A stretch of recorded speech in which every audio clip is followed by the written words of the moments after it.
Much for speaking with ANI. So I'll begin by asking you, how do you look at the Russian president's India visit, given the fact that it would be his first visit to India after the Russia-Ukraine war, and what are your expectations from the visit? His visit is a reaffirmation of our long-standing, deep-rooted and multifaceted partnership, and this is taking place amidst shifting global dynamics. It also, in a sense, asserts our strategic autonomy because it shows that our foreign policy positioning and decisions are based on our own national interest and are not subject to external pressures.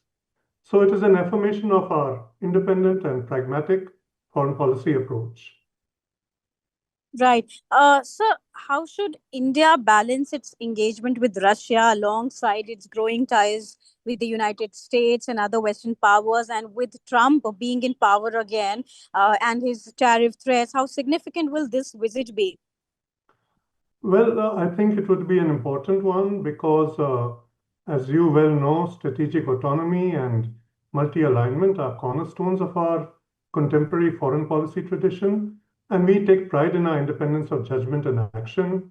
And we engage with all powers on the basis of our own national interests, not outside pressures or outside bloc politics. So we favor a multipolar, a polycentric world, and it is in that context that we need to see, one, this visit, and two, how our ties are growing with USA and with Russia and with other Western nations. As regards Trump being in power and his tariffs, a transactional Washington, in fact, increases the value of our having diversified partnerships. The tariffs that are being imposed are really unilateral efforts. Normally, these would have been worked out through the WTO system, but that option is not there anymore. And let's see how they end up. But the intention is not to create problems, but to find solutions which are helpful to our relations, both with Russia and with USA. Right.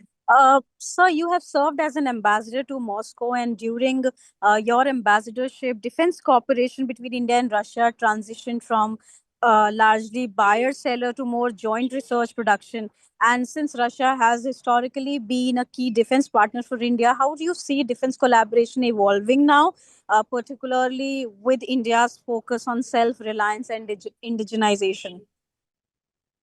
Well, our defense cooperation is a legacy relationship. It has been an important component of our ties for over 6.5 decades.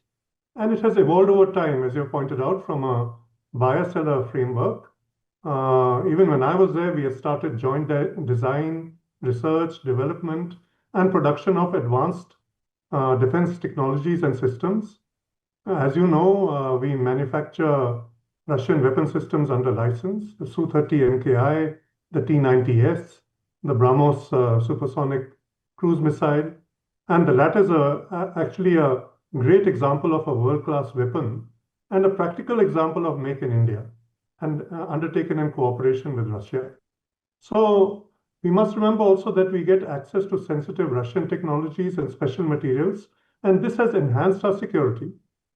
At the same time, when we look at defense cooperation in recent years, our important partners have also been USA, France. Even in the past, whether we had Jaguars or Mirages or Bofors or systems from other countries beyond Russia, we always went for what we thought was the best at that moment in time.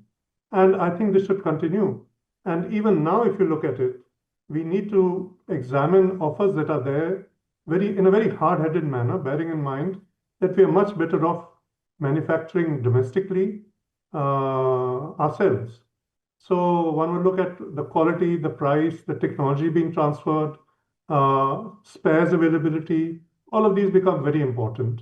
And in some cases, if it's a very advanced system, like the thinking of a fifth-generation fighter or something, then you may want to pick up a few examples to learn the technology, to better understand what is happening, or to manufacture them also domestically till your own system falls in place. So I see all of that being explored by our defense ministry and our authorities. They will reach the right decision, no doubt. And I do believe that it will help us in indigenizing and becoming more self-sufficient or Atmanirbhar in our defense sector. I think that's very important because, we cannot talk of strategic autonomy if a large proportion of our defense requirements of sophisticated weapons are imported from any country, be it Russia or USA or France or Israel or anywhere. So it's the right approach that we indigenize. It's the right approach that we do so with technologies made available to us, and let's see how that goes. Right. So talking about trade and energy cooperation, which has been a cornerstone of Indo-Russia relations, what areas hold the most potential for growth today, according to you? And how can India navigate global sanctions on Russia to maintain a smooth economic engagement, particularly in oil, gas, and critical technologies? Well, we have long-standing and deep-rooted cooperation with Russia in many of these sectors, including oil and gas. We have invested something like $18 billion worth in Russian oil and gas. And equally, Russian companies, Rosneft, for example, through Nayara, has invested a big amount in India. And certainly, they are being faced by sanctions which are affecting decision-making. But these are unilateral sanctions imposed by USA. Frankly, nothing demands that you accede to them. But the reality is that the companies that come under sanctions are private sector companies who have linkages with USA and therefore feel compelled to comply with them, or even PSUs. And PSUs also have public ownership. They are not complete government, 100% government companies. So even they have to bear in mind the implications in terms of the access to technologies, etc., that may be denied to them, or problems created for them if they do not observe sanctions. But this is no reason for us to hesitate.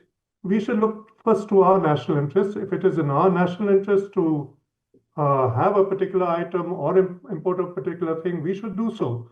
We should seek exemptions from the Americans. As you can see, all these tariffs that they are trying to impose on the whole world, in fact, they started with all 193 countries. These are meant really to pressurize an arm twist. And so this is part of the negotiation. This is part of normal diplomacy and give and take. I used to be Minister of Commerce in Washington, and this is what we used to do with the then Republican setup, talk about how much tariffs on which item and what we can reduce or maybe not. And that was part of normal give and take. So it isn't that we should get worried to the extent that we say, oh, the tariffs are there and therefore we have to run away. We should find solutions, as we say, through dialogue and diplomacy. That's what diplomacy is all about. Right. Just a last question. Since this would be Putin's first visit after Russia-Ukraine war, and we saw that, India has always advocated for peace and dialogue between the two countries, and Prime Minister Modi, in fact, has also said that this is not an era of war. What role do you think that India would play when it comes to this war, and how it would turn out during Putin's visit? Well, we have no role in that war, nor should we have one. We would like it to end peacefully. It's in the interest of both countries. We have repeatedly pointed out the importance of dialogue and diplomacy. And actually, I am happy that there is a move towards that. As you know, the US president met with the President Putin in Anchorage. That is diplomacy, and the discussions, that is dialogue. And after that, there have been exchanges. Mr. Witkoff from the US side has gone to Moscow. The Americans have had discussions with the European partners and with the Ukrainians. So that is also dialogue and diplomacy. So attempts are being made to find a solution. We should be supportive of these attempts, in fact, supportive of USA and Russia trying to resolve the issues between them. Both of them are our good friends, and there's no reason for us to see them at loggerheads. In fact, it is in our interest if USA and Russia come together and find solutions that are attractive to them and which would undoubtedly also be beneficial to us. So yeah, let's go down the path of dialogue and diplomacy, and let's hope that this interaction that has opened up between USA and Russia at the very highest level leads to solutions that are peaceful, etc. As to our role, I think unless we are asked, we shouldn't venture to play a role. The dialogue and diplomacy is underway. Only if we are asked, because as you know, when someone tries to mediate in our things also, we say, hey, only upon request. We are not interested in any mediation on anything. So similarly up here, I think if we are asked, we can provide some support and solutions, but the process is underway of talking to each other, of finding diplomatic solutions. Our aim should be to encourage it and to help it move forward. And if requested by both sides, certainly I'm sure our good officers would be there.